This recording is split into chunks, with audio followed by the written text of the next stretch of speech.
Hi, everybody. I'm George, and this is the best little horror house in Philly, the show where we talk about the best horror movie ever made, according to our guest, at least. And today's guest is the author of Ivyland and True False, as well as a writer for Mel Magazine and the Miles High Club. Please welcome Miles Klee. Welcome, man. Hello, hello. Happy Friday. Good to be here. Yes. I love being scared. All the usual stuff applies. Yes, well, it's certainly Happy Friday. And I also love being scared. And let's talk about that because I always like to know where that started for you. You know, where did your love of horror come from? Yeah, I don't know. I think I just thought it was grown-up stuff and super titillating and insane. And I had a little brother growing up. Shout out to Brendan. He still exists. As a result, it was often kind of like a compromise at like movie night on Friday night. You'd be like, oh, you have to rent like a PG-13 movie, or you're like, oh, you have to rent something your brother wants to see. So whenever I got him out of the way, I would really press for like a good gory horror movie. I remember one Halloween actually watching like the whole like Friday the 13th marathon and just getting scared shitless. I was having a great time then. But also, yeah, I remember having a sleepover with my buddy and I really wanted to rent Scream. I guess I would have been like 12 or something.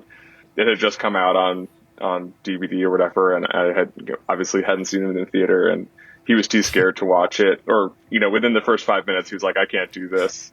And I was such a dick friend that I was just like, okay, well, like, you go, like, read in the other room because I have to watch this. So I guess I always thought of it as, like, a cool club to be in, and that's where all the gnarly shit happens, and you're just like, man, the rules are, you get to that point as a kid where you start seeing the R-rated movies and you're like, wow, the rules are just totally different here. Like, we could do anything. So I think I loved the transgression of it. I think I liked feeling like older than I was and that I could handle it. And even when I couldn't, even when I was just being very scared. You named a bunch of slashers in there. Is there a subgenre that stands out to you as your favorite?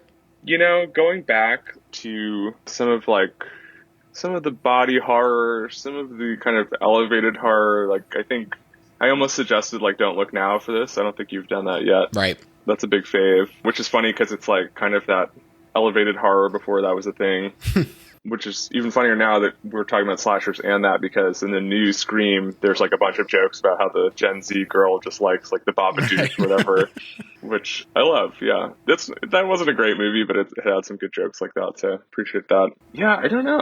I always love something that's atmospheric, and I think it's one of the reasons I love the movie I suggested for this episode, which is just, it really sets the mood, and Absolutely. I don't know, it just yeah, it gives you exactly the place and the time and the people, and yeah, you're just like, you're totally immersed in it. That's my favorite kind of thing. Absolutely. And let's not beat around it any longer. We're talking about The Invisible Man, directed by James Whale and released in 1933. And whenever we throw it back this far, I always like to ask how you came to this movie and if you also like other Universal classics or if this is kind of a one-off for you. So I would say I'm a big fan of James Whale, whose work I would have first seen in college, like for like a film class. I think we watched maybe Frankenstein and Bride of Frankenstein. I don't think we watched this. And I got such a kick out of those movies. I was almost kind of mad at myself for like not watching them as a kid. I was like, man, I would have loved these as a kid if I'd known or had access to something like this, but you just don't. And then I think even before Invisible Man, I probably watched Gods and Monsters, the movie about James Whale, where he's played by Ian McKellen. Another very good, creepy movie. Yeah, wonderful movie. And I think he even says, in character as James Whale in that movie, he says to someone who's talking up Frankenstein, he's like, well, I always preferred The Invisible Man. And maybe it was that was like, oh, I should check out The Invisible Man. And probably, yeah, I must have been like young 20s when I first watched it, and you're going through that phase maybe some other people can relate to, where you're just like discovering all the old movies, the silent movies, and I don't know, it was probably a time when I was like having my mind blown by like Buster Keaton as well. I think I watched like the old Alfred Hitchcock has like an old silent film that's so good. The Tenant, that I'm blanking on. One. Yeah, I think there's like a blackmail one. It might even just be called Blackmail or something. I don't remember now. But yeah, just seeing some of what they could do back then, I was just getting such a kick out of that at the time. And Invisible Man was like, it instantly shot up there as like I cannot believe they could make this movie at that time. It's mind blowing. It really is. One thing that I wanted to get your opinion on, just because I remember this really sticking in my craw when I saw the new Invisible Man, which I did think was pretty good. But one of the things I remember most vividly about being disappointed in terms of it is that it's ultimately just like a camera suit and not a guy taking a potion. And I sat there and I was like, okay, I understand why they made that choice, but I was still like kind of disappointed. And I was like, have we moved past as a culture? Like, can we just not have a movie where someone like takes a potion and goes crazy anymore? I know. There's something so dispiritingly Black Mirror about that. We don't really want it to have like a logical explanation, right? Like, it's not fun if like I didn't see this new one, but what is he's like a tech billionaire who invents this thing? Yeah. So you're like, oh, so great. So he's like a creepy Elon Musk guy who has actually pulled it off and done, some high tech. It's like you don't want it to be a gadget, Right? I feel. So that is disappointing. And I love the more just like, you just have to roll with the potion. You just have to roll with it. Either you're in or you're not. And I think the mechanism of the potion is very fun, actually, too, where it is like, yeah, we do have kind of an analog for this in nature, where it's like things can camouflage themselves, and yeah, it's almost a question of like, what if you just injected yourself with like some chameleon genes or something? That's kind of the question it's asking, which I love so much more as like a deranged scientific experiment, because there's really no expectation for that to work, but he was just doing it for. What is he? He says he's working on it for like 5 years, right, before he cracks it, and he's just like, yeah. Then one day it just works. You're like, oh hell yeah, that's science, baby. That's the method. So, The Invisible Man is originally a very influential 1897 novel by H.G. Wells, widely considered to be the father of science fiction, and helping to create an inextricable link between horror and sci-fi, by the virtue of this being one of the very first sci-fi books. So that's very true. I hadn't thought about that, but yeah, when I was getting excited to watch it again, I was like, oh, I'm so happy to see a mad scientist, which is like maybe an underused sort of archetype at this point. And an interesting comparison to the like tech dude, which is not really like mad science. It's just like rich guy science. Yeah. Totally just seemingly different objectives. Like, yeah, would the tech bro like want to create Frankenstein's monster? Like, why would he? I don't know. Yeah, they just seem to have totally different kind of goals or mindsets. And yeah, I love the mad scientist mindset so much. Absolutely. One of the big influences on the book that I think carries through into the movie is actually Plato's Republic. Okay. Wells had mentioned reading it in his youth and loving it. And in the second book of the Republic is the story of the Ring of Gyges, where they put forward the idea that a man who was invisible and able to act however he wanted would, quote, go about among men with the powers of a god. Yeah. And this movie really just puts that to the test. It's like, well, you have some powers, but you are extremely hampered in other ways. Certainly is. It's so funny. Yeah, I can't believe that. I haven't thought about the Ring of Gyges thing since college either. That's so fun. I love that that's in Plato. He was just on one with that. Like, he's just like, what if? It's so good to just be like inventing like Western morality as you know it, and just be like, what if you were invisible? and it is a perfect thought experiment. He's just so right about that. Yeah. Yeah, and we just see it here, and we just see him go. He's already out of his mind. I love that the movie starts with him already invisible, already out of his mind. Just there's nothing wasted. Oh yeah, there is no fat on this movie. Oh my gosh, they are in it right away. That's what I love about the Frankenstein movies too. You know, and Bride of Frankenstein is super weird, but all three of them are really weird and short and effective. Yeah. Definitely. So, jump forward from the book to 1931. Dracula is a smash hit for Universal, and although they went with Frankenstein next, they were already considering The Invisible Man, and they bought the rights from Wells for $10,000 and script approval, and that $10,000 is $183,422 now. Okay. There you go.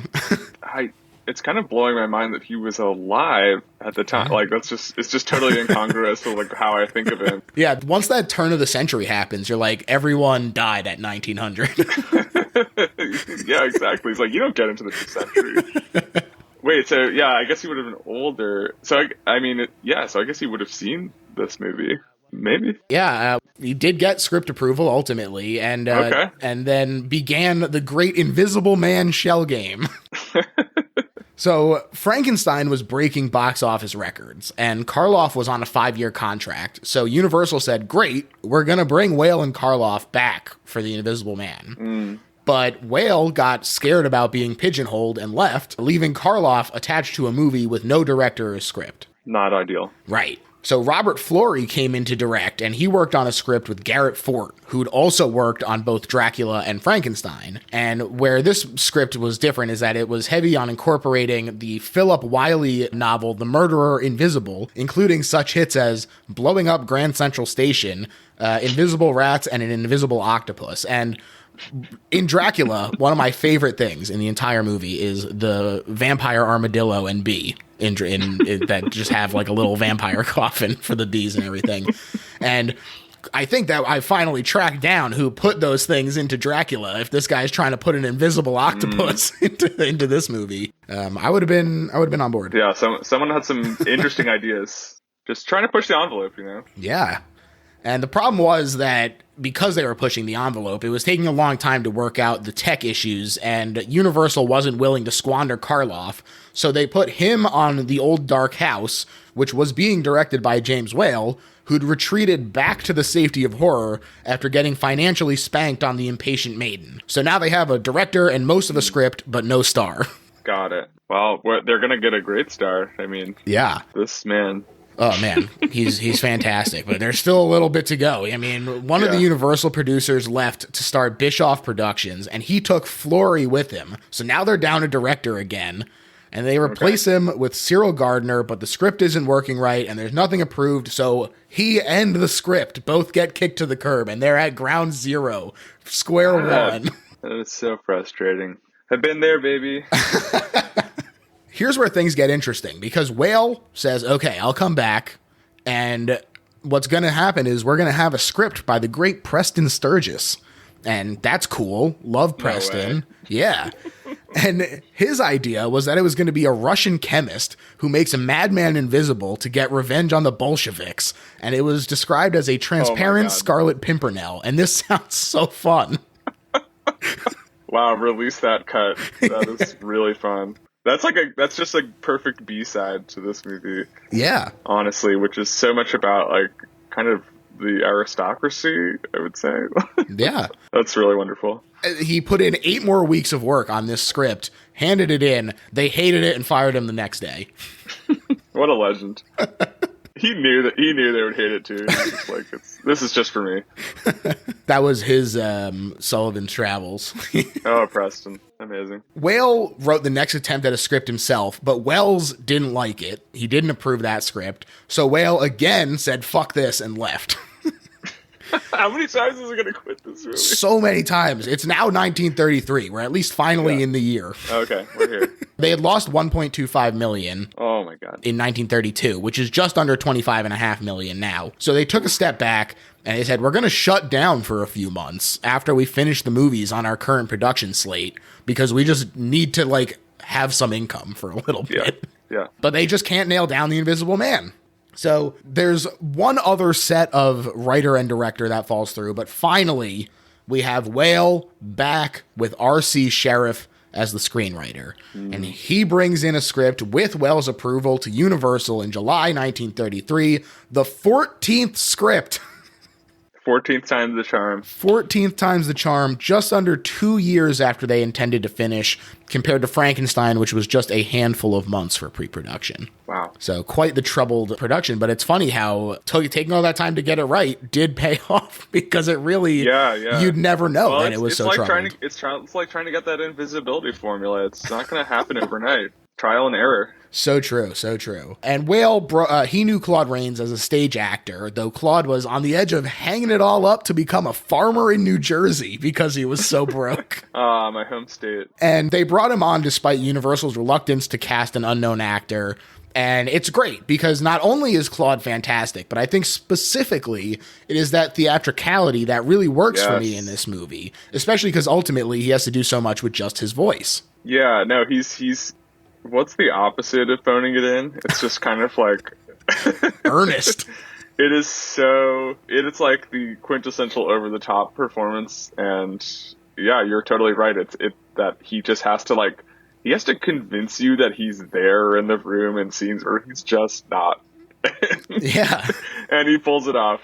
Marvelous. And after they'd finally finished filming, the special effects took another 2 months to complete in secret. And interestingly, Universal lied to people about how it was done. They were like, it was just mirrors the whole time. Oh my God, come on, it's not just... Right. It's so funny that they were like, people will buy that. No. Well, I love the secrecy of it. That's a great pre no spoilers type of situation. Yeah, and the effects are just incredible. Oh. I still think it looks better than any CGI. It's amazing. No doubt in my mind. It looks incredible. And John P. Fulton gave an interview to American Cinematographer magazine. He explained that they had a set completely enrobed in black velvet and an actor who wore black velvet tights plus the Invisible Man's clothes, and they double expose that and overlay the film elements together using matte photography to allow the clothes to appear to travel on the background print, and then touching up the lighting frame by frame with a brush and dye. Oh, did someone go blind doing that? That sounds so hard. Oh my gosh, I can't even imagine how time consuming that would be.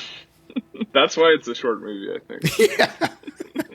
So we'll talk specifics as we work through the plot, but suffice it to say up top, like you said, these special effects are unreal. They still look incredible. They're fantastically innovative and a true landmark in cinema history for my money. Oh my God, yeah. Just indelible images. Even if you just Google the Invisible Man and see one frame of him without the covering on his jaw or whatever, and you're just seeing straight through, it's sublimely creepy.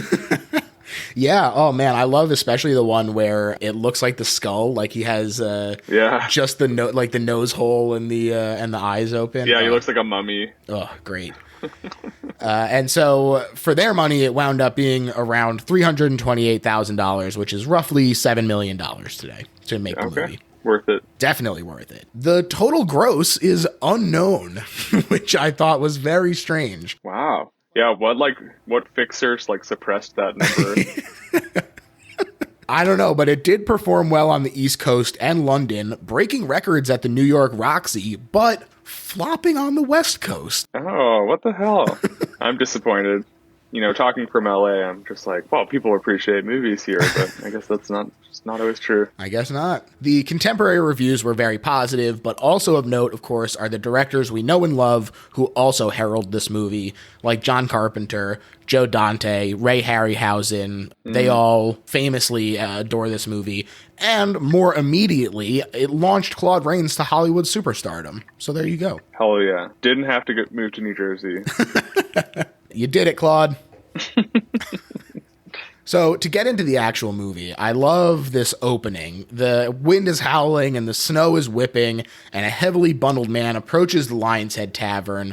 The contrast between his isolation walking up this path and the place that feels so warm with laughter and music. It's so it seems like a fun tavern to be in. Just a great contrast to start off the movie with. Yeah, he's already the loneliest guy in the world. Yeah. And such a dick when he walks in. You almost expect, if you put yourself there, you would think, I would try to keep a low profile because I'm already looking like a goddamn mummy, just bandaged head to toe. And to me, it says, and because it's in Britain and James Whale's background, I think there's a ton of class packed into that first encounter because, yeah, he's the worst boarding house kind of upper crust guest coming into this like earthy tavern where everyone's just kind of like normal and chilling. Yeah. And he immediately like disrupts the entire energy of the place. Yeah, even before he does anything like expressly evil, he's just such a jerk. He leaves the door open. Yeah, yeah, he's letting the snow in, demanding things. You can already tell this. You're like, all right, this guy might be invisible, but like I know even before he was invisible, he's never said please in his life. And I don't know, yeah, something about the class consciousness there, it strikes him as a villain so immediately. And you're like, yeah, I guess if you were going to the movie originally, you're like, I don't know if like the Invisible Man is a bad guy. It could just be like a story about a guy who turns himself invisible, and it's like, no, this guy is a real problem. Oh yeah.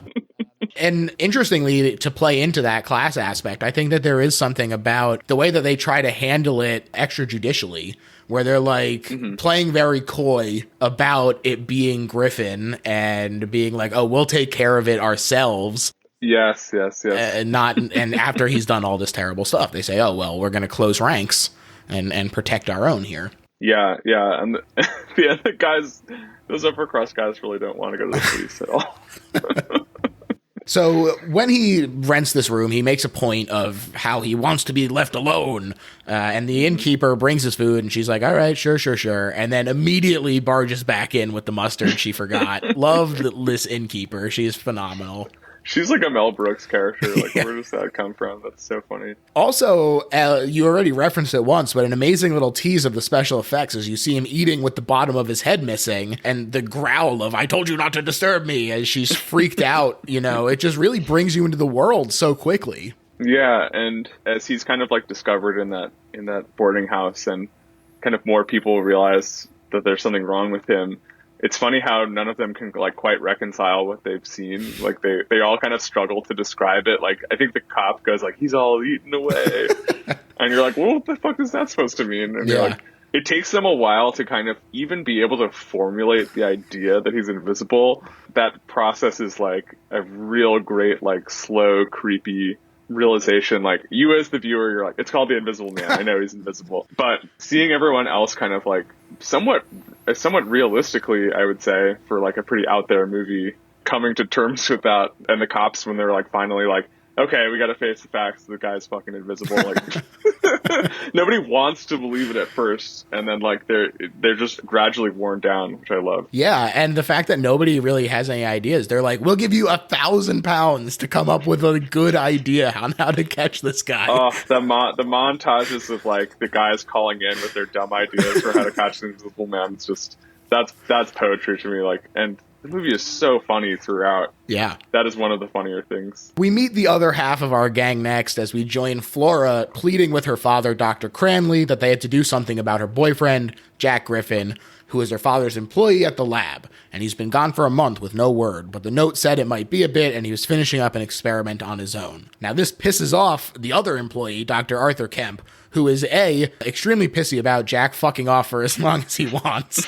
He's more concerned about him getting away with that than actually being in trouble like Flora is. But also, he doesn't much like Jack as a scientist, saying he's meddling in things that men should have left alone. Straightforward scientists don't need barred doors and drawn blinds, he says. He's having a Jeff Goldblum in Jurassic Park moment. Well, right down to the hitting on someone else's partner. Yeah, no, you could tell what he's really pissed about. Yeah. Like, Yes, the truth comes out. He is also in love with Flora. Mm-hmm. Meanwhile, back at the inn, Jack is pacing around unkempt as hell under these bandages, and he says he's looking for a way back, which is, I think, a really interesting way to phrase becoming visible again, like re-entering society. Mm-hmm. It's like after you get canceled, you're just trying to find the way back. So true. Jack famously canceled, so this is him trying to get it. He went to the Comedy Cellar. They said no. Even they said no. Yeah, you've already seen him be a dick to the provincial people, but then here, I think when he's got his test tubes out and he's talking about a way back, you start to tap into his like raving, ranting, lunatic vibe, which is what will become the defining thing of the Invisible Man, where he's like, he's just on one permanently, and just getting carried away with himself, whatever it is. Like, he's incapable of doing like anything just like small or simply. He's just doing the most. And that's why that Claude Rains performance is so good. Yeah, absolutely. He forces her out when she's like, lunch is at 1:00, no ifs, ands, or buts. And she tries to force her way in, but he shoves her and the tray back out with the door. And she demands that her husband, the barman, throw him out. He's a week behind on money anyway. Get his ass.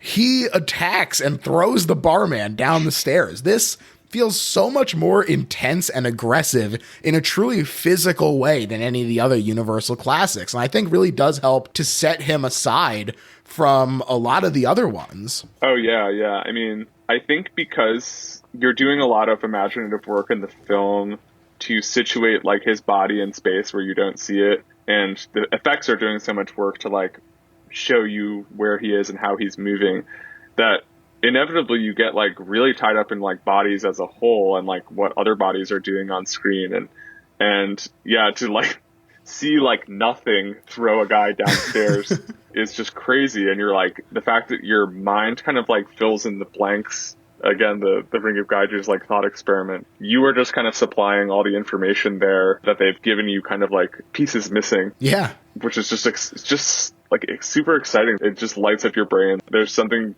very stimulating about it. That sounds weird. No, it's very visceral. I think it really does connect in a way that something that is obviously computer generated just doesn't. Yeah, and you follow completely the logic of it. Because, like, yeah, that guy fell down the stairs. He sure fucking did. I also love the wife screaming when you can hear it in the other room as they go up the stairs. I had to like literally turn it down because I had my windows open, and it's like, someone's going to think I'm murdering an old lady up here, but she's so incredibly shrill. Yes. And it's perfect screaming. I don't know, like, when, I guess would it be this era of movies that was kind of defining the, like, horror movie scream? Because I guess that, could be. Became a whole thing. I've heard her called the first Scream Queen. Really? No, I just made that up right now. I was going to be like, all right, pour one out for a legend. No, she is a legend. Yeah, hey, we're starting that right now. There you go. Yeah. First Scream Queen. First Scream Queen. Got to look up her actual name. Merle Tottenham. She plays Millie. Yeah. The cops try to arrest him, and Griffin says he's being driven mad by their constant peering and annoying him, and so now they're going to pay the price. And oh my gosh, him peeling off the bandages, finally fully revealing his head or lack thereof, is just so amazing. He goes full sicko mode. I mean, I have said this to like anyone who I've kind of like evangelized this movie to, but just the concept of the monster or the bad guy or the villain or something, when he kind of like activates, just getting naked. Like, it is so funny and so like messed up and twisted, and it's like, there's a way in which I can't believe this movie wasn't kind of censored, because even for just like implying that a guy is walking around naked, even though you're not seeing, it's not like a guy is like hanging dong for the movie, but like, we know. Like 50% of the action of this movie, this guy's got his dick out, technically. They talk about it all the time, too. He's constantly like, I'm so cold. It's so cold in this winter. And that's what makes me love the atmospherics of it all the more. I mean, just the way he actually is always on the brink of hypothermia. What a legend. It's incredible. And his mania as he runs around the room, they try to arrest him as he just sheds his clothes. Yeah.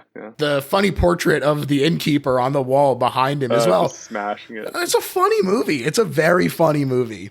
That's like a very slapstick moment, and there's a lot of slapstick stuff in it. And I love, he's finally down to just the shirt, right? And then they're like, how am I going to arrest the shirt, Like, the cops just don't know what to do, and then finally the cop just picking up the shirt that like he's clearly taken off. Got him. Fucking got him. Yeah, just like, well, job well done. Yeah. Cuff him, boys. And interestingly, again, playing into that class struggle aspect where he goes to choke out this cop specifically for thinking of him as a common criminal. Yeah. He's like, no, I'm like a super villain, bitch. Yeah, bitch.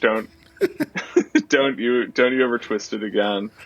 Yeah, no, it's so funny. Yeah, you mentioned that he's like hasn't paid for the fucking hotel. Like, why did he? He didn't even like bring money. Like that's such a fucking rich guy thing to just be like, no, I'm allowed to live in your attic for as long as I want just because of my station in life. Like, I don't.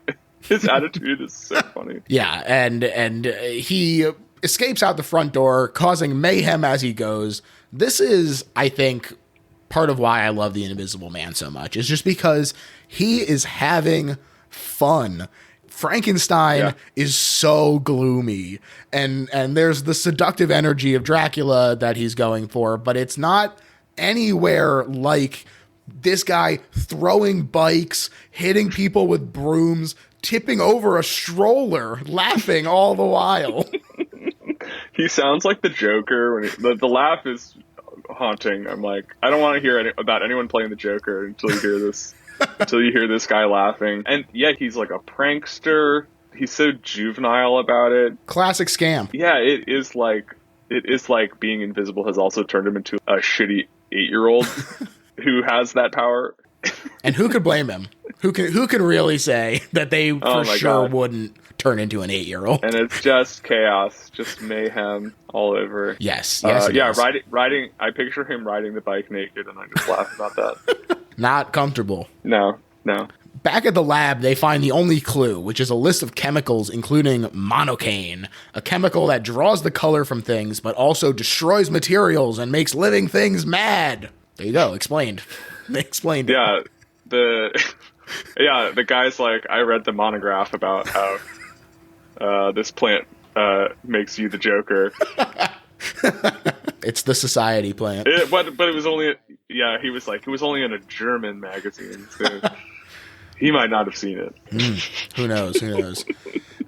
That night, as Dr. Kemp is listening to the radio, he hears a broadcast talking about a region of the country struck by a delusion of being attacked by an invisible man.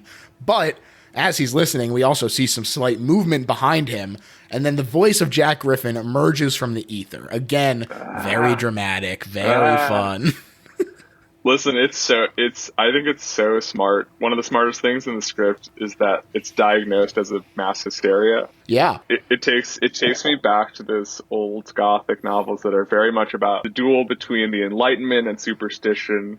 And I love the immediate assumption that these country bumpkins just drank a bad batch of whiskey or something, and they're just out of their minds thinking there's an invisible guy. No, there's an actual invisible guy, actually. And it's because of science. Wow. So, hoist it on your own petard, yeah. So true.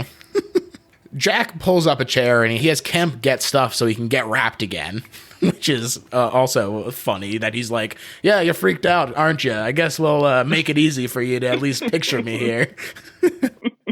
Kemp gets him some nice stuff. It's a nice robe. I've wanted to do this Halloween costume for a long time, but it's high commitment and gotta get a really nice robe. And I have a nice robe, but I gotta get like specifically a different kind of robe. It's a very specific sunglasses too. Yeah. Oh, those are great. Those are like early driving glasses or something. They're cool. Aren't they? They're very cool. Badass. Pre-Matrix stuff. Yeah. Now, I really love this moment where, so he tells Kemp to go get this stuff, and Kemp goes for the door, but he's like, I'm fucking watching you, Kemp. This idea of the Invisible Man being anywhere and everywhere is definitely played up a lot in this, but it's used very effectively, I think, in a way that's a lot of fun. It's really good. Yes, and they do keep you guessing at these critical moments of like, could he be in this room? There's often someone saying he could be in this room right now, and then he never is. Like they'll just like cut to him doing something completely else. But then when they don't think about the fact that he could be there, he is there. Wow! And they just like they invert your expectations so well with that stuff. Yeah, I'm kind of reminded too of how Invisible Man is in League of Extraordinary Gentlemen, the comic anyway, the graphic novels, and just always fucking with people that exact way, where he's like, he'll only surprise them, and if like anyone suspects that he's there, he's never actually there, and it's wonderful. Yeah, it's a lot of fun, and he tells Kemp that he wants him to be his visible partner. We'll start with a reign of terror, a few murders here and there. This is the best monologue ever. He goes in and just says, we have to start randomly killing people. We'll take out the big man and the little man just to show. No, he's all right. It would be one thing if Griffin was like, let's take out some heavy hitters. This targeted assassination, I'm kind of like with you there. Like that could make sense. But then he's like, we'll also kill poor people just to show we make no distinction. And you're like, wow, I got to get off board again. I mean, I don't love this. Yeah, like, now he's a villain. And it's almost as though he knows, or his plan is like, yes, I have to like shake things up at the highest levels and terrify, like the great rulers of the planet. But I also have to create like a folklore among the poor people. Sure. Of a boogeyman could get you at any moment. So I could control them as well. There you go. What a fucking sicko. This guy. He's tricky, that Jack Griffin. Yeah, man. And, and pretty ambitious for a guy who was literally just like out ass naked in the snow 5 minutes ago. Absolutely. I love, just side note, him smoking while invisible is a top favorite effect in there. And if I were invisible, I don't smoke cigarettes, but if I were invisible, I would smoke cigarettes. You'd start. Yeah. It's a good habit to pick up. The first real order of business, though, before the Reign of Terror, is for him and Kemp to get the notebooks full of results that he left behind at the bar, where the police are still investigating and interrogating the patrons, suspicious that it's a hoax. And, it makes sense that they think that it was a hoax, in terms of the thematics and attitudes of the time and everything. But also, I think it is really good storytelling to make sure that there is still a police presence there when they go back, to have them be like, oh, yeah, we have to go through and interview every single one of you because I know that you're all faking it and we're going to catch you. Yeah, that police chief is not having that shit. But he's like, well, we'll be thorough at least. Now that you said this, there is another really fun thing about the film, which is does it happen over like 36 hours or something? It's like a very not only short film, but like compressed in terms of how long the action is taking. And it is just essentially a chase, not quite from the beginning, but it becomes pretty fast. It just becomes the fugitive. Mm-hmm. Yeah. The immediacy of it is also good. Like, again, not a frame wasted. They had to edit the shit out of this. I think it's very easy to imagine a world where we got a version where we see the 5 years leading up to the invention of this potion. Yeah. And there's a lot of stagnant waiting around. But this movie, by keeping it so active, is very dynamic and it's constantly moving. Yeah, it's so lean and when he comes in with the Reign of Terror idea, it is the last thing you're expecting. Again, he just completely throws you for a loop where you're like, I thought you were trying to get visible again. Now you're talking about just random assassinations. Okay, let's see where this goes. He is fully off the rails, and so will Train later. But the policeman, like I said, he declares it a hoax, but Jackie Boy decides he's going to have some more fun. He throws the inkwell at him, and he causes a dang riot as they all realize that he's there. And as everyone else leaves, Jack bashes in the face of this cop with the bench. He's like, I'll show you a hoax. He fucking murders this guy. It's the first guy killed is a police chief.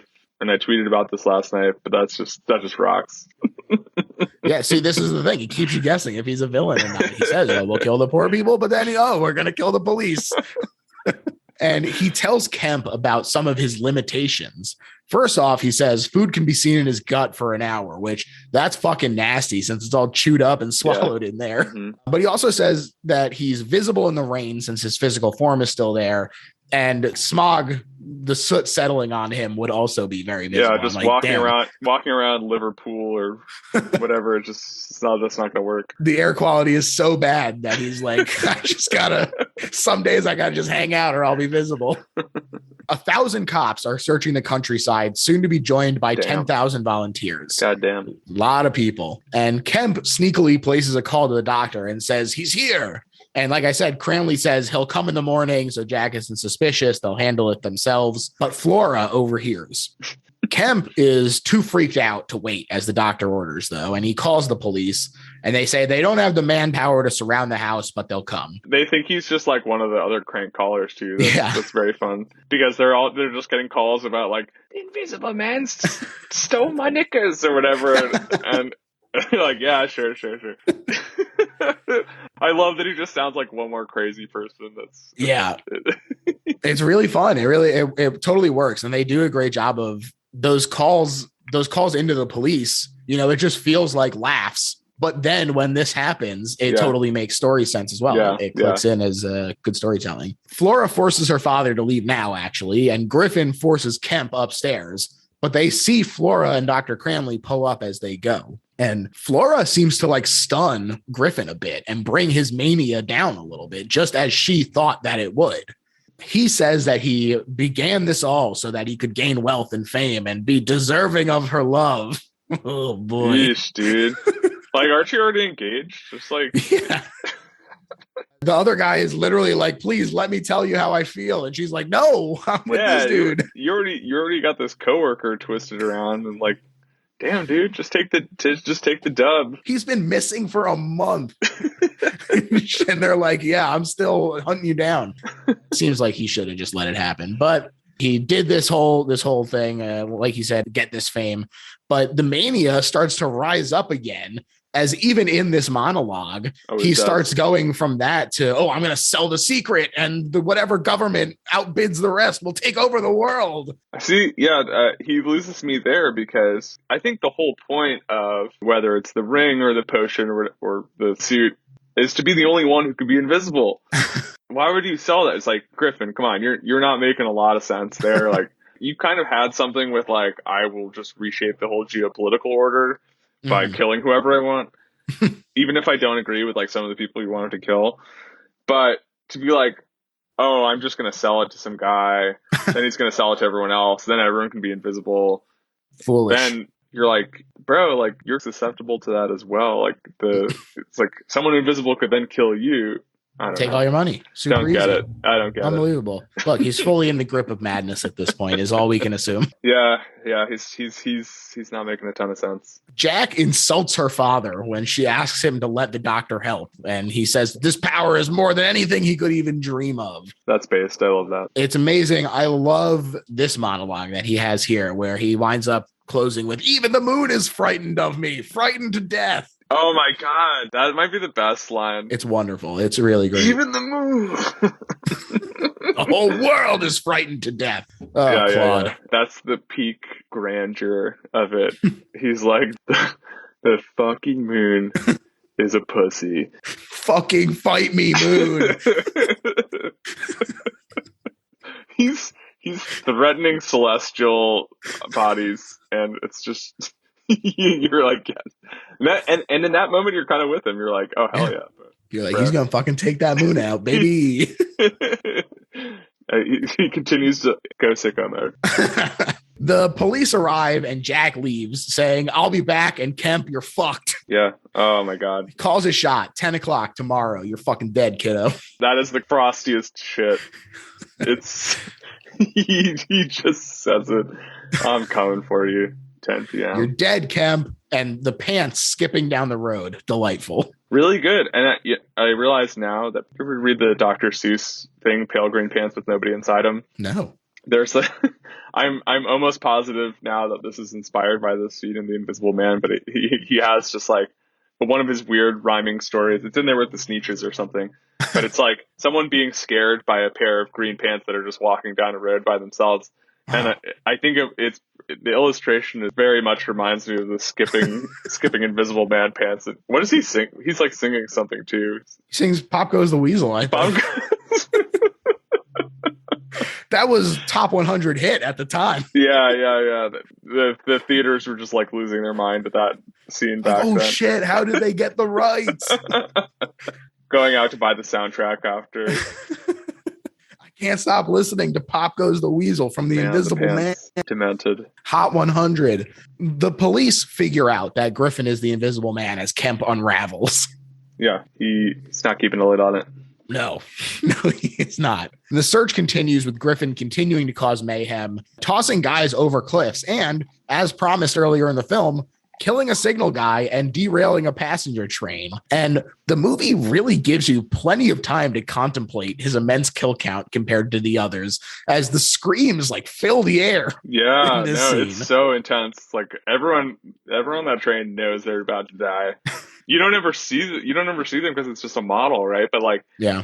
they do not they do not play that down at all. They're just, and it's so random. It's like very true to his deranged philosophy of we'll kill some people, and it's like Kemp isn't even up to asking like which people. He's just like, some of them.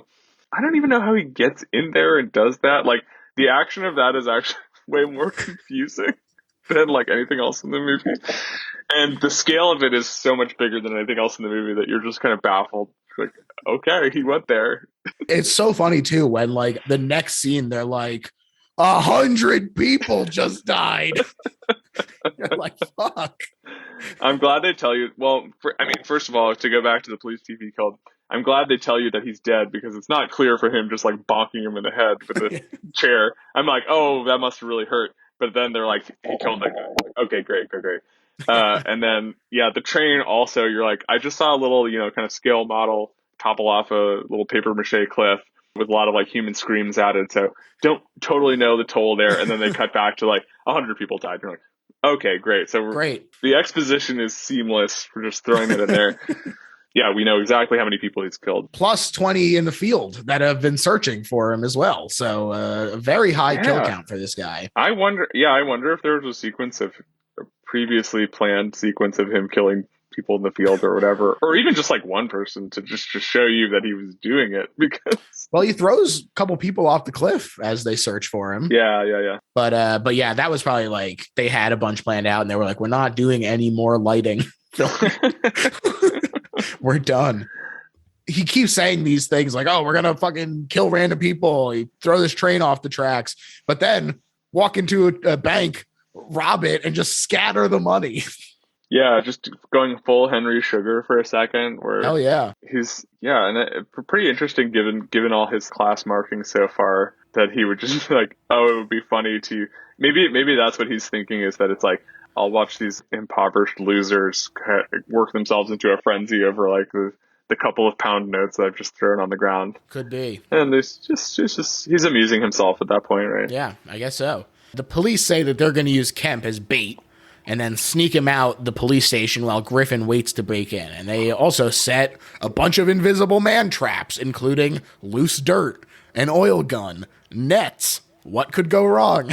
They really needed Kevin from Home Alone there if they want to have a shot. That's right. You got to get a classic Michael Jordan cutout moving around to distract him. Griffin sees them, though, and he sits in the car waiting for Kemp, carrying out his promise by tying him up and sending the car over a cliff. Super fun, amazing as the car just ignites in midair, the model. I love, before he kills him, he's doing the whole narration of how the murder is going to go down. That's another just frost. Yeah. I mean, Kemp gets owned more than anyone in this movie, even the police chief. Kemp sucks, though. Fuck that guy. He deserved it.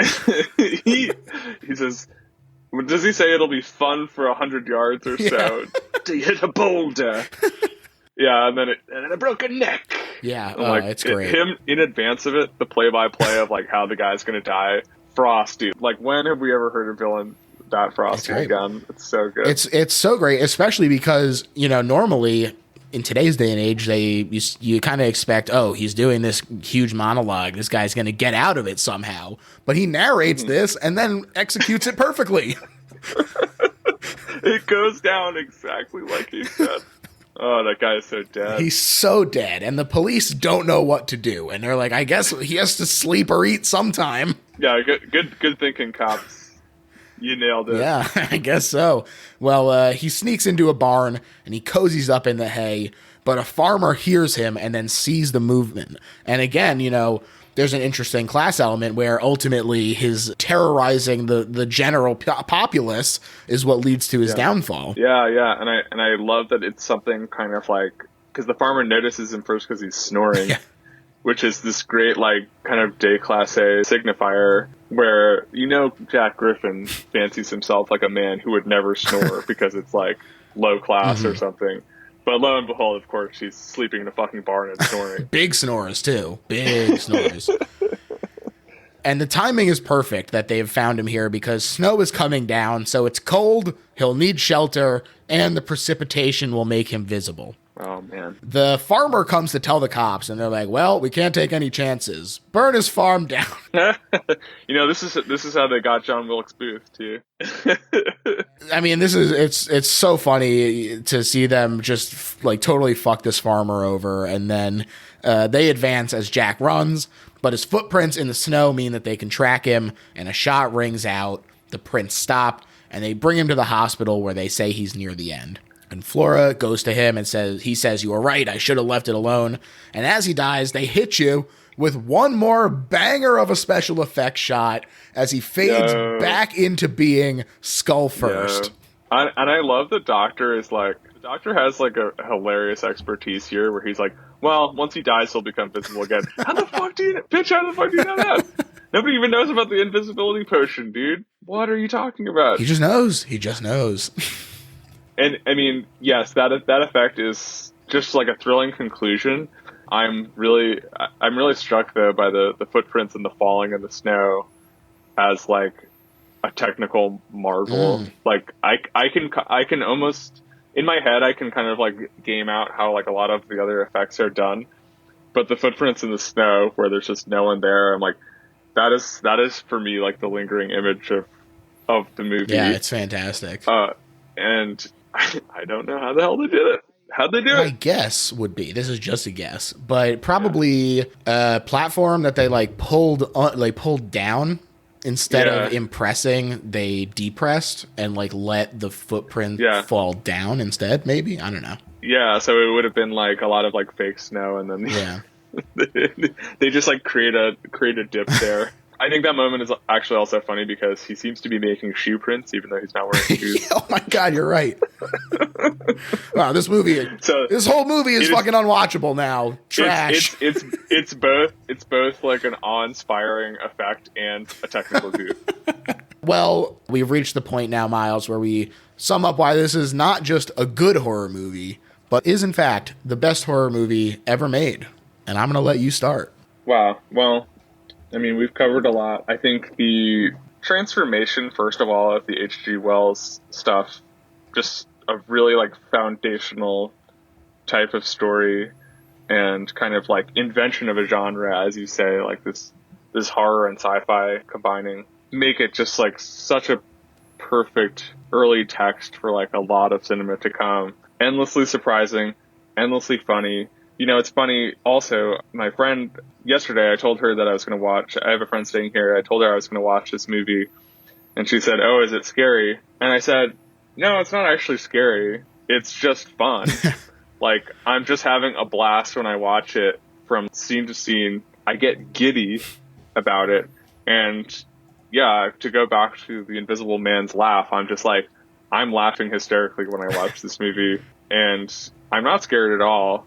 And then, like, maybe a couple hours later, I'm like, what if there wasn't an Invisible Man? That would be really fucking scary. Yeah. And look, not to say that you sound overly defensive, but you have said I'm not scared several times now. It's that thing where you're not scared of the moment, and then it is a thought experiment, and then it sits with you for a while, and then late at night you're like looking around. It's dark. Oh man, the Invisible Man could be in this room. Oh my god! Now.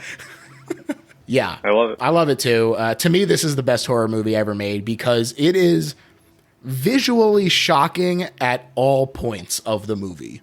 Mm-hmm. Like, to this day, the special effects are outrageously good. It is incredible to me that they were doing this in 1933. It is, when people say that old movies are by definition hokey and look like shit, I mean, that you know that they haven't actually watched any, because this is just such a luxuriant special effects extravaganza for horror. It's such a delightful landmark in horror history. It is my personal favorite of the Universal monsters. I think it is so fun. He is having fun, and that means I'm having fun. And like you said, tight 71 minutes. Who doesn't love a 71-minute movie? 71 minutes about a nasty little freak you can't see. That's the fucking dream, folks. They don't make them like that. They certainly don't. And Claude is just knocking it out of the goddamn park the entire way through. He carries the movie through on his back, which you can't even see. I wish I could do the voice. A reign of terror. Rolling every single R. He really leans into it. That's the theatricality, baby. I'm like, at certain points in this movie, I'm like, does he even sound British, or does he just sound like he's on stage? A reign of terror. Who knows? But regardless, that's why this is the best horror movie ever made. Miles, I want to thank you so much for coming on the show, man. This was an absolute blast. Please tell people where they can find you on social, any projects you want to direct them towards, all that stuff. Yeah, I'm on Miles Klee, Twitter and Instagram, and you can find me at Mel Magazine, writing pretty much every single day. And I write a newsletter called Miles High Club. You'll find if you go to my Twitter page. And if you just Google me and my books, you can buy those books pretty easily. There are some horror type stories involved in those books. So if you're a fan of, disgusting little freaks like the Invisible Man, you might enjoy some of those as well.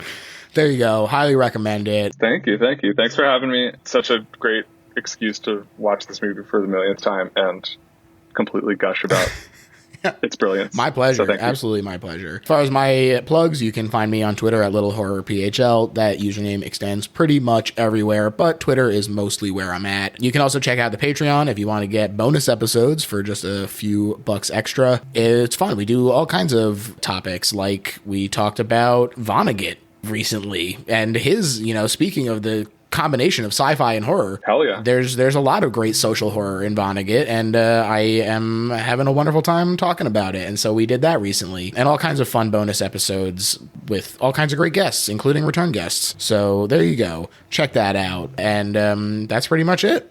All right, everyone. Bye. Peace.